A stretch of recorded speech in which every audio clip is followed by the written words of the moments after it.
Good morning, friends. Eyes Open International is in Orlando, Florida, and it's our privilege, pride to be with Anil Mendonza and Runa, his beautiful wife. But before I start, I just want to wish each and every of our viewers globally, all over the world, a very happy, prosperous, and promising New Year 2021. And before I give the audience a feel of what this incredible, informative, and inspiring family has done in their real life. So we'll be focusing on three things. Number one is on homeschooling. Number two is on traveling across the world. And number three is on freedom. And this family is a classic example. Not taking much of your time, I would request Anil to share with our audience globally how you all focused on homeschooling your two kids, and tell us about your little bit about your background and about your kids and about homeschooling. Okay, so we're kind of like world travelers. We have this obsession with traveling. You know, some people are addicted to alcohol. We're obsessed with traveling, and we've known for a long time that we want to live an international lifestyle. You know, uh, imagine living in Dubai, right? And you work there for a few months, and then imagine going to Florida and working for a few months. That's kind of what we've been thinking of for a long time. So part of this is we came upon the idea of homeschooling, right? Our kids, we want to educate them slightly differently. Kids go to school and they're in a box. They're usually in a box all the time. They're taught one set of, they're taught using one style, and all the kids, 30 kids in a class, are taught with one technique. And we realized through our own experiences that that doesn't work. For example, my daughter is very artistic, but my son is very intellectual, and you cannot apply the same formula to both. So part of what we do with homeschooling is you get to tailor a different technique for each kid. That's kind of what we're doing with homeschooling, and that ties into travel. As we travel, we school as well. Yeah, but I want to ask Runa, like, this pandemic has changed people's prospect all over the world. But what you all are doing, you all did before the pandemic, like homeschooling. So what inspired? Yeah. So what inspired? And I've seen that your kids are very very intellectual and above average. That kids who are going to the school. I'm not trying to discourage parents or kids who are going to the school, but honestly, your kids are doing much better. So again, the one size box does not fit all. Homeschooling may not fit all, but growing up, we always heard this saying, it takes a village to raise a child. Parents take care of their children and teach them all of the basics life skills till the age of 5. But somehow at 5, they feel maybe they cannot take on education. Education is not rocket science. To tap into what your child is interested in, give them the basics and then give them the freedom of choice to tap into what they are interested in, and that is the key. Sometimes it may work, sometimes it may not work, but you can adjust your model as you go along. You don't need to find a one size curriculum for all subjects. You can tap into different curriculums. You can tap into different methods of education. The good part is you do not need to be a certified teacher to do that, because it is a learning process for you as well. And it helps you grow in different ways. It helps you learn things differently. It broadens your perspective on how can you find a solution to a problem. And it's great when you grow with your child, when you learn with your child. It encourages them because they know that you're fumbling too. There's things that my son knows that I don't know. It's great because I learn from him, and when he doesn't understand anything, he'll come to me. Sometimes we both don't know what we're doing, and we will look it up. We will watch it together, read it together, understand it together. And I think educating that way, uh, the retention power, the retention of knowledge is much better and lasting. It stays with you. And I think if you give children that opportunity, I think they can flourish more. Again, for us, it is the first time, so it's trial and error. Don't take my word for gospel truth. But what I'm saying is, as a parent, you do have the ability and the capability to educate your child. So read books. I'm doing middle school math right now. I'm practicing so I can help my child, though he's in elementary. Um, So yeah, also homeschool gives you a lot of flexibility. You do not, we get into a 9 to 5 rat race. Get up in the morning, send your kids to school, go to work, get back, pick them up, come back. Your kids barely ever see you. Imagine for us a 9 to 5 is so exhausting. We are putting 5-year-old kids through that process of being out of the house for those many hours.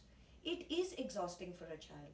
But again, like I said, not everybody has the the flexibility to homeschool, so to say. Sometimes you do need a double income family, but maybe that can be you can play with that, maybe a part-time, maybe a little over part-time, maybe even for homeschooling. I would suggest if you can give your child quality hour, 1 hour or 1.5 hour every day, when the child is not tired and you're not tired, it can be achieved. You do not need 7 hours or 8 hours a day to educate. You really need 1 or 1.5 hour only. Thank you very much, Runa and Anil. I think audience, this is a very $1 million solution we all have. Is that during this pandemic, I think we parents, like, we can collaborate, like spend time in the house and with the kids like you all are doing, and they can still go to school, but they can still focus on homeschooling. Having said that, Anil, I want to come back to you. I know that when you were in Canada, you took off for 9 months. I don't know, could you share something? And you traveled all over the world, and you say, I would like my kids to actually go on a field trip rather than be theoretical. I want you to share. That was really very, very inspiring. I'll give you a really good example of how we do homeschooling and how it ties into travel, right? Typically, you learn. Let's take a subject. Let's say the Eiffel Tower, right? You learn about the Eiffel Tower by you read it in a book, and maybe if you're born in this century, you go on YouTube, you take a look at a video. The way we do it is the way I would teach my kid about the Eiffel Tower is I would go to Costco, I would buy a 3D model of the Eiffel Tower. We would build the 3D model. And after we build it, I'm going to teach my son about Gustavo Eiffel, the guy that created the Eiffel Tower, the designer. I would teach him about it. We would build the 3D model, and then magically in 5 days, we would fly to Paris. Wow. And we would be standing in front of the Eiffel Tower. Wow. Okay? And then let's add some more. And you did this. And we really did this, yes. And then, if you have a little bit more bandwidth, you fly to Macau later, and then you see the fake Eiffel Tower there. And then if you have more time, you go to Vegas and you see the other Eiffel Tower. And then you never forget the Eiffel Tower. What I'm trying to say is that this is a kind of experiential learning. We did this with the pyramids. My son was interested in Egyptian history, and he spent 6 months reading it on a book. He had this history book. He was reading about it. He looked at the pictures. He saw a bunch of YouTube videos, and we said, okay, son, if you're really interested in this, why don't we take a trip to Egypt? And we did this last year. We went to Egypt, and there are the 3 pyramids, the famous pyramids in Giza. My son has been inside the pyramid, inside that tunnel, right up to the top, right on the inside. That is experiential learning. You actually see the artwork. You just don't look at it at a picture. This is how you change, and you don't need money to do this, by the way. Yeah, I was to come down to that, Anil and Runa. People think that you're a billionaire. That is my forte. Yeah. You do not need to be a millionaire. You don't even need to have a 100,000 paying job to travel. Travel can be easy. Travel can be cheaper. You just need to use common sense to travel. First, don't travel during peak season. Again, when you come to homeschool, now you do not have to stay with a schedule for Christmas and maybe a November break or a spring break. You don't need to wait for these things. So basically, after everybody comes back from their Christmas and New Year break, Jan 15th is the time to travel. Before Thanksgiving or after Thanksgiving, ideal times to travel. You get cheap flights. You can get cheap hotel accommodation. You do not need 5-star hotel accommodations. Now we have so many options like Airbnb where you can make your own breakfast.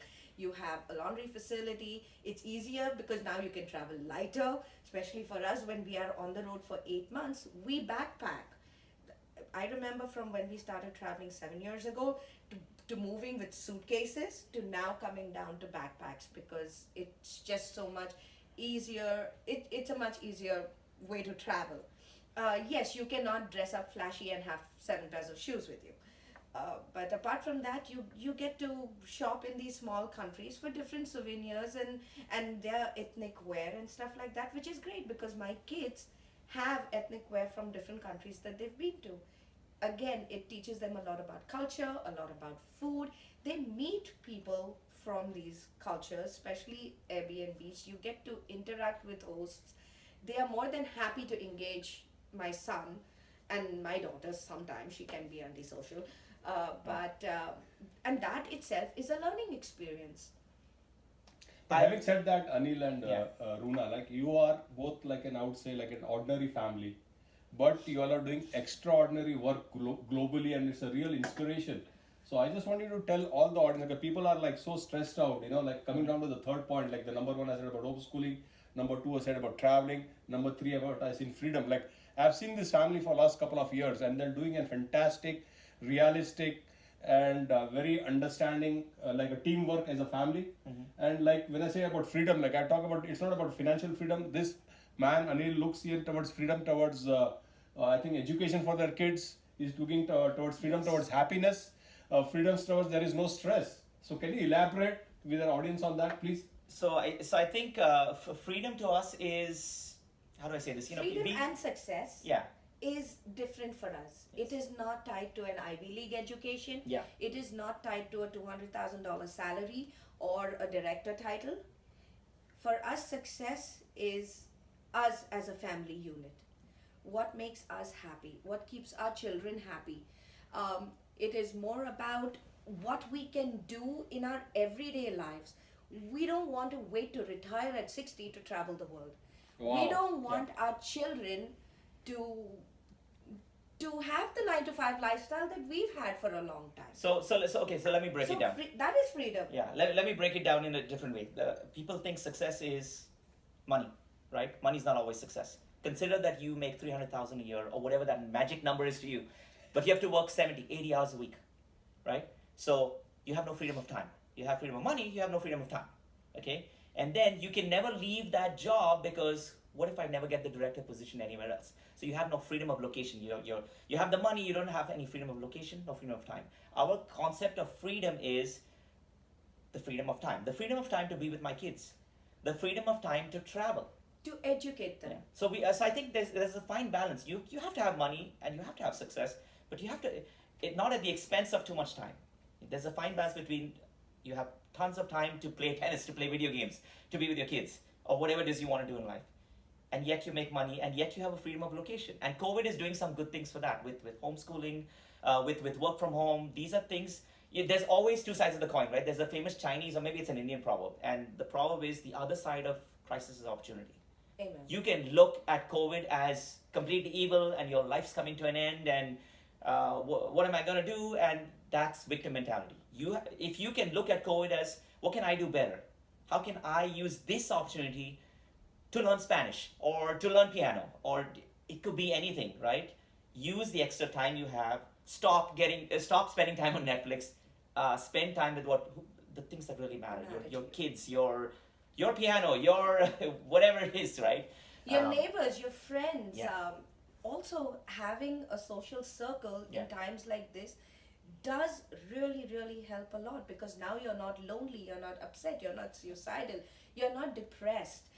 Sharing your experiences with somebody else can always ignite that spark for them to change their lives. So it's always great to share your knowledge, to share your experiences, because most people feel discouraged.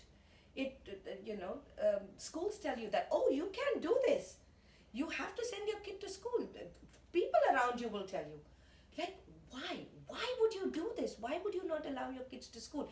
Another very important thing, the first and only misconception and myth related to homeschooling, which gives us the freedom to travel and freedom and the way we look at freedom, the most annoying misconception is, what about your kids socializing? Trust me, your kids will have a lot more socializing when you have the freedom to travel and meet new people. There's a lot of homeschooling co-ops where your kids can go meet other kids.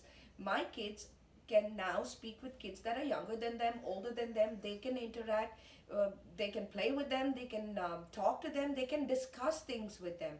And you don't need a classroom setting to make friends or to socialize. Or the term socializing, again, you cannot box it up. You need to be out there to, and if you're not out there, you can't do it. Yeah, thank you very much. But Anil has said very wonderfully, like during pandemic, friends, the world has not come to an end, the life has not come to an end, but I think it's a beginning. You can create something new, Yeah. and this is what they have done. But having said that, Anil, please can you tell, and Runa, like how many countries have you traveled, number one? And number two is that, can you speak something about your kids, how old they are? And I know they are very, very intelligent. Yeah.